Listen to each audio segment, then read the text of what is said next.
What if I told you the team that could have gone 15-2 last year was the Denver Broncos? No, seriously. Flip every one-score result in 2024. Turn every close loss into a close win and vice versa. And the Denver Broncos would have finished 15-2. Best in the NFL, by far. The Chiefs, they would have been 4-13. The Browns, they'd also have been 4-13. But the Denver Broncos, 15-2. Now, of course, that's not actually how football works, and the Denver Broncos went 10-7 last year. But here's the twist. They went 1-6 in one-score games. And when they won, they crushed teams. 7 of their 10 wins were by 14 or more points, the most of any team in the NFL. That's not a team sneaking out victories. That is a team with real firepower and massive potential. And it all happened with a rookie quarterback facing the NFL's 4th toughest schedule of defenses. Bo Nix had every reason to struggle last year, and he still led this team to a 10-5 finish over the final 15 weeks. Now, the expectations are sky high. Last summer, Denver was favored in just 2 games. This year, they are favored in 12. Their win total jumped from 5.5 to 9.5. Let's talk about why that optimism may be warranted and what still needs to improve. First, the offensive line.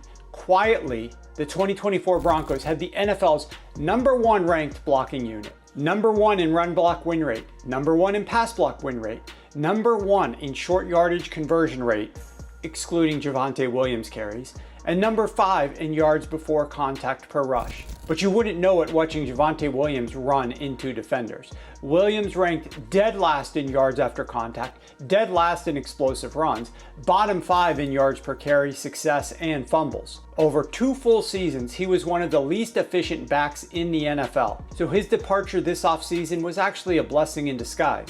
In his place enters RJ Harvey, one of the most explosive backs in the 2025 draft class. At UCF, he racked up 1,844 total yards and 25 touchdowns last season. He led the rookie class in outside run production with 8.2 yards per carry and posted elite speed and burst metrics across the board. This dude isn't just a replacement, he's a potential game changer working in with J.K. Dobbins. And behind that dominant line, he's walking into the perfect setup. But if Harvey doesn't pop, the Broncos still brought in J.K. Dobbins, who quietly finished 6th in explosive run rate last year with a bounce back season with the Chargers. Now let's pivot to what really fueled Denver's rise, their defense. In 2023, this was a bottom 3 unit across the board.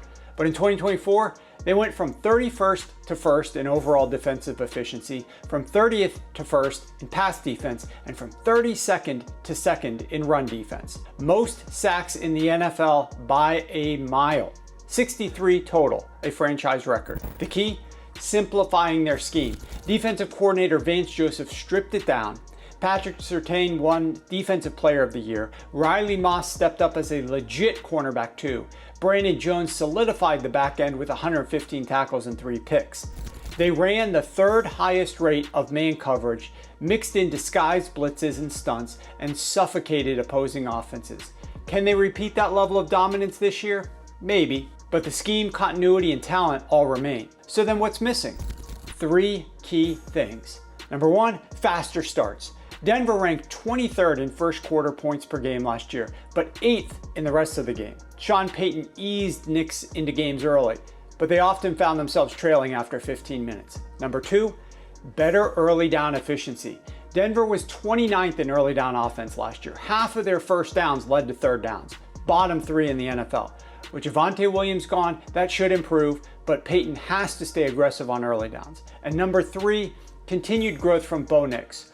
Early in games when he was pressured, Nix was brutal, -0.54 EPA per attempt. But in the second half when he was pressured, that jumped all the way up to -0.13, a massive improvement. Now headed into 2025, the Broncos face a top 10 schedule of defenses, including the 7th toughest set of pass defenses. But they also have a better rest schedule and a smarter roster build overall.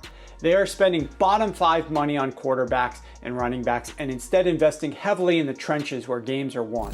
The Broncos are built the right way. The defense is legit. The offensive line is elite. The run game is finally explosive. And Bo Nix, He's got the tools, and now he's got better experience. If Payton lets him attack early, and if Nix even takes a small step forward, Denver isn't just a fun story.